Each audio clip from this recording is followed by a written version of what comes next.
What is going on, gentlemen? Welcome back to another video here on my channel. I have a few clips we're going to be going over today that are going to be answering questions like, why do people ghost one another? Or mainly, women are asking, why do men ghost them? Which is, I think we can think of an answer. And then another question is being asked is, why are so many of this younger generation, this Gen Z, why are they so conservative? And why are modern women not liking that? Modern women have an issue of these conservative Gen Zers, and evidently there's a lot of them. Now, I'm not Gen Z. I don't know. Maybe some of you guys know. I'm not sure. This is concerning to these women, so we're going to figure out why. So as always, we're going to go ahead and just jump right into it. So if you could hit the like button and subscribe while you're here, just hit that subscribe button. And hey, how's it going? My name's Rat Boy. Let's do it. You guys ever had the experience of a guy showing up in your life and then pursuing you to the fullest extent, and then once you like them, it's like they know that you like them, and so they get satisfaction from knowing that you like them and then them leaving you or like ghosting you? And I feel like that this has happened a decent amount in my life where I sincerely was not interested in somebody, and somebody came up to me and approached me and they were like, hey, I would really love to get your number. I'd really love to take you out sometime. Text me the next day, and then for the next few weeks, they take me out on several dates, and it gets to the point where we're talking for several months and, you know, we plan a trip together, we do the trip, switch flips, and that guy. So basically what you're describing is you're describing a guy who he's spent time with you and now he doesn't want to spend time with you anymore. So maybe it's not the men. Maybe it's because you're the common denominator in this equation here. You're the common one. So what are you doing to these men to make them run away and ghost you? I think that would be the better question. Instead of asking, why are these men doing this?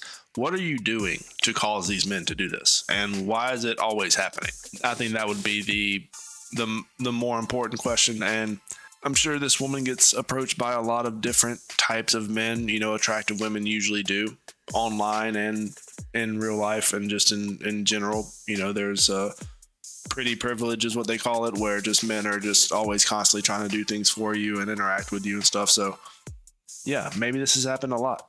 I don't know, but I can tell you that it's not these men. Okay, there's something you're doing that is causing these men to run away. Like, I've kind of already been on this roller coaster ride, and it's the same roller coaster ride, and I kind of want to get off the ride now. And I know that I'm not the only person that this has happened to by any means. I recognize that. As you get older, you just start to realize that some people do really just have satisfaction with like humbling people or putting people in like a vulnerable position. I can almost guarantee this woman that these men are not trying to humble anyone or anything. They're not trying to humble anything. They're not trying to humble you. They just do not care. They do not care. They've, like you said, they rode the ride. You know, they can't get their ticket money back, so they're just leaving the amusement park. That's all this is. Okay, the amusement park, the roller coaster, the wheels are falling off. It's squeaky. It's kind of a hazard. It's kind of dangerous. These men are seeing this ride and they're saying, you know what, that's kind of dangerous. I think I'd rather go somewhere else and, you know, get a better ride, a safer ride, a ride that doesn't have as many risks. So there's something going on in this situation. And again, a lot of women do go through this. She is absolutely right. I think a lot of women go through this. I think they don't post it online because it is kind of embarrassing that they're getting kind of ghosted by all these men. But you know what? These men have options. So it's really not, I mean, these aren't normal average men by any means. These are men that can have a woman like that and just like ghost her and go do something else. Okay, these men are not invested at all. She said the one guy took her on a trip. That was probably his 5th trip that week with a different chick. So, I mean, this is just the reality of what women call dating now. It's not really, you can call it dating, but it's really just getting passed around from dude to dude. You know, it's all the same guys. It's all the same like 20 dudes that are just like, oh, it's your turn. Oh, it's your turn. Oh, it's your turn. Oh, I'm going to take her on a trip, and then you can take her on a trip, and then he can take her on a trip. And, you know, they just don't see that. They are completely blind to what's really going on. So is this going to keep happening? If I could assume, I would say if she keeps doing the same thing, then yeah, it's probably going to keep happening, honestly. When I was younger, I'd get so upset, but now it's like as an adult, I just don't really give a shit. Like you either want to show up or you don't. I'm not playing this sick and twisted game of one day you want me, one day you don't. I know I'm rambling. I'm just curious, like, has this happened to anybody else? And like, if so, what was your experience? Because I want to hear about it. You want to know the funniest part about this these types of videos is that these games are perfectly fine. These games are perfectly okay when these women are in their 20s. These games are perfectly fine because these are the games that these women play. When these women are in their 20s, they do the same exact thing, word for word. They entertain these men, they go out with these men, and then they just ghost them and go to another man. It's almost insane how just familiar it all is when you really think about it. How these women are now getting a taste of their own medicine. Now they're getting ghosted. They're getting left on red. They're getting frustrated with the fact that they're trying to get attention from this man and he's not giving it to her, and hurting them and cutting them so deeply that they have to make videos online to describe, how it's making them feel. And it's just the way the game is played. And look, dating is a game right now. It absolutely is. I honestly wish that there was a way to distinguish the good women from the women that are just out there to play games and to pull you around and to really not be serious. I wish there was a way you could tell the difference, but there really isn't. So, you can either play the game or you can get played by the game. And so these men are playing the game. You got this small percentage of men that are choosing to play the game and they're still playing it. The rest of the men are kind of like, we're done. These men are not even going to entertain women like this. Men say they don't like women who are easy. They don't like women who show off their body, blah, blah, blah. No one is easier. Like, truly, the term easy applies 1,000% to men who are looking at every half-naked or naked woman online. You are as easy as it gets. You are easy for an algorithm to target. There is nothing attractive about a man that is easily pulled in and lured away by a beautiful woman, by a half-naked woman, by a woman in a bikini, by a woman in lingerie. A man like that is not attractive. He's not masculine. He's not worth your time. Because again, he's easy. Who wants to be with the guy where any pretty face can get his attention? Okay, I think someone in this video has maybe some hurt feelings. Maybe she caught an ex or something going through some Instagram reels of some of the women they follow. And look, I cannot relate to this. I do not follow any of these women on social media. I have seen what some of these women post, and it is, it's crazy. It's kind of crazy what they allow on Instagram and stuff now. But women like this are frustrated because their men are following these very attractive women. The funniest part about it is that in a lot of cases, these men would probably not even be able to get that woman's attention. Okay, so, he's looking at her pics, he's watching her videos, whatever these men are doing. And that's about as far as it goes in a lot of cases. I'm just assuming this is just an average guy. Obviously, if he's a little bit above average, situations can change. But then you have women that are, I'm not going to say well below average, but are average, maybe a little bit below average. And they can't post these pictures online. They can't post the types of pictures that these men are liking. And even if they did, they probably wouldn't get as much attention. And it all just boils down to jealousy, I guess. This woman seems kind of jealous. Really don't know who this video is made for. You can randomly watch any video on TikTok and odds are it's going to be a woman that is putting down a man. It's going to be a woman that is insulting a man in some way.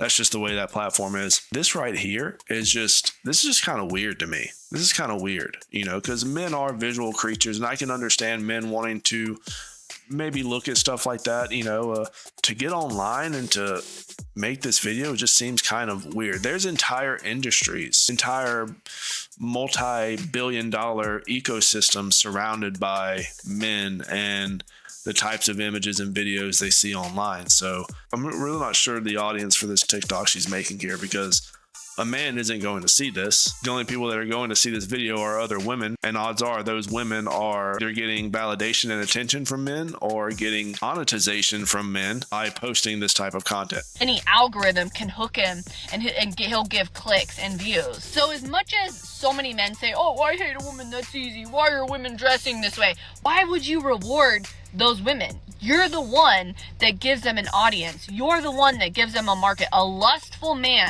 is truly, in my opinion, a lustful man is the reason that the corn industry even exists. Because there's such a huge market there. If men stopped rewarding that behavior, I swear that behavior would go down. Oh wow, she brought up the oldest argument in the book. This argument has been going on for since the beginning of time, and it's the oldest argument, and it all goes back to when people argue about substances. You know, oh, so and so's he's addicted to substances. Well, he just needs to not be addicted, or maybe the substances should just not exist. Maybe, you know, don't make them so readily available. You know, so that's the argument. Oh, well, if men would just stop, you know, watching the stuff, then it wouldn't exist. Oh, or the women could stop making it. The women could definitely stop making it.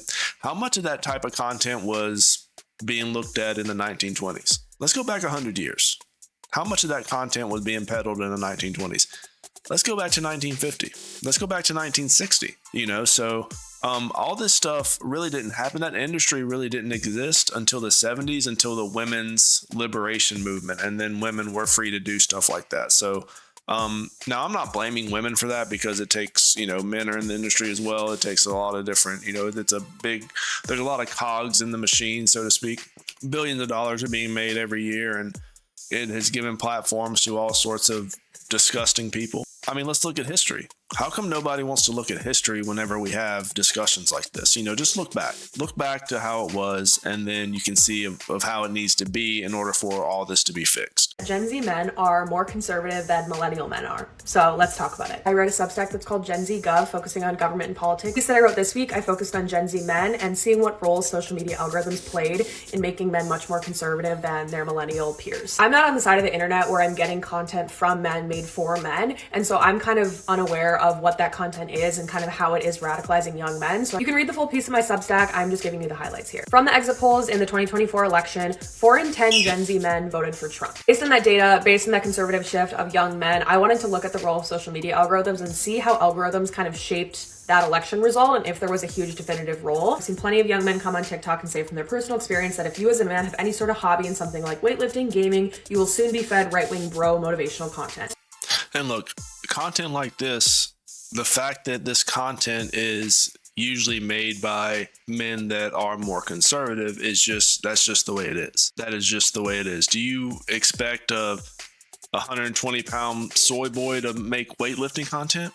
It just doesn't make sense. I will never understand this argument. If you are into, like, let's just say you're into working out, and you start to get into that algorithm of like the weightlifting videos, the gym videos and stuff, yes, you are going to interact with more conservative type content. Now, if you don't like it, then don't watch it. But I mean, that's just the way it is. I can tell you from my personal experience, I'm a millennial. When I was in high school and college, there were really weren't a lot of conservatives, which is kind of surprising since I live in the South. So, I mean, there were still a lot more conservatives than liberals, obviously, but you know, let me just put it in perspective, but every single woman I knew in high school and college, they were liberal. I mean, that's just the way it is. The men were probably 50-50, I guess. I'm not sure about, you know, too much about that, but I do know that there were a lot of women that were definitely vocal about how liberal they were. I don't have too much info on Gen Z. I don't hang out with Gen Z, but any of you in the comments, if you have any information about that, go ahead and put a comment in there and let us know. Is it, are you seeing a lot more men that are conservative in your generation or what? Because I don't really have, like I said, I live in the South. It's really not a good place to determine statistics just because it's so different down here. But I can only assume that, you know, let's say if you go to a college in the Northeast, for example, do you think the Gen Z men are more conservative up there as well? That's very interesting to think about. Startup is very vague gestures of discipline or maybe give you some slight financial advice, but then you'll start to hear these right-wing talking points. The reason this content is so successful in changing the minds of young men is because the content doesn't seem super politically charged. It seems like an older brother looking out for their best interest. The right-wing podcast bros, and I'm sure you've seen TikToks in this like post-election discourse about their role in the election results, are very successful because they've hit this nerve that a lot of young men feel. You know, most Gen Z voters don't have fully formed political ideologies yet, so the right-wing ecosystem online steps in as a way to help young men make sense sense of the world. One key talking point you will hear in these right-wing podcasts is this distrust of authority, and Trump sort of plays into that really well. So if you're starting to hear that the government is corrupt and women are taking over and migrants are coming in, then you hear a figure like Trump, it makes obvious sense how someone's going to go from listening to a right-wing bro motivational podcast that doesn't seem that political to then supporting Trump. But the government is the government's kind of corrupt, though. I mean, you can't just, that correlation does not always equal causation. There's going to be a lot of truth behind what she determines as conservative talking points. There's going to be truth behind that. So I don't necessarily think that makes anyone conservative or not. So if you're going to say that everyone, all these men that have common sense, they're all conservative, I think that says a lot more about you than it does about the type of content they're watching. I did a lot of research into social media algorithms, so I looked at YouTube, TikTok, and Instagram, primarily TikTok and YouTube. Data in my piece overwhelmingly shows that YouTube and TikTok's recommendations and algorithms lead young men to see conspiracy theory videos. Recommendations do differ depending on age and gender, so young men are getting specifically violent conspiratorial content on their social media algorithm. 4 in 10 young people get their news from social media, particularly TikTok, so it's really naive to think that social media doesn't play a role in not only shaping the ideologies of young men, but definitively our election results. Oh no, you guys, men are getting conspiracy videos and violent videos. Well, what are these men supposed to watch? Seriously, are these men supposed to be watching the makeup tutorials? Are they supposed to be watching the cooking videos and stuff? Is this what men are supposed to be watching? I'm seriously interested in what women think men should be watching on social media, because men have given their opinions about what women watch on social media, and these women just don't give a shit. In the piece, I also touch on the male loneliness epidemic. I think it needs a lot of revisions for how you see it covered by journalists. Gen Z is lonely and suffers from mental health issues. The decline of third spaces, less economic prosperity for Gen Z compared to boomers, and comparison in social media has left an entire generation feeling more isolated than ever. Regardless of gender, Gen Z does experience economic anxiety. None of us can afford homes, save for our futures, and afford a quality of life that our parents did. We have very real concerns and feelings about the world that we were given, and it's created this widespread distrust of institutions, politicians, and government. I feel like that's across the board with Gen Z. Many people would say that this male loneliness epidemic kind of created a path for Trump's victory. I've noticed that the way journalists cover the loneliness felt by young men in America often normalizes violent and misogynistic attitudes towards women. Wait a minute, is this the new cope? Is this what these women are spewing online to each other now? They think that this guy, he took office, he won the presidency because there's a lot of lonely men out there? Is that the new talking point now? This is getting completely delusional. Okay, that is not how people get elected, and I hate to this is completely delusional way of thinking. Yes, the stats show that young men are not doing well when you look at economic prosperity, when you look at rates, when you look at addiction rates, there's a lot of anxiety felt by men. But my point here when we talk about the male loneliness epidemic is that it's not to normalize men going to support Trump. Because men feel lonely and they don't trust the state of the world doesn't mean that we should normalize them supporting a fascist, racist, sexist character like Trump. Once again, you can read the full piece on my Substack that talks about all these subjects, the male loneliness epidemic, it talks about right-wing radicalization, the Bro podcast, how algorithms work. But the final question that I sort of posed to all of my readers at the end of the piece was just thinking about media and was thinking about information. If you are a left-wing organizer, or if you are a political candidate right now, how are you going to message to, let's say, these Gen Z young men?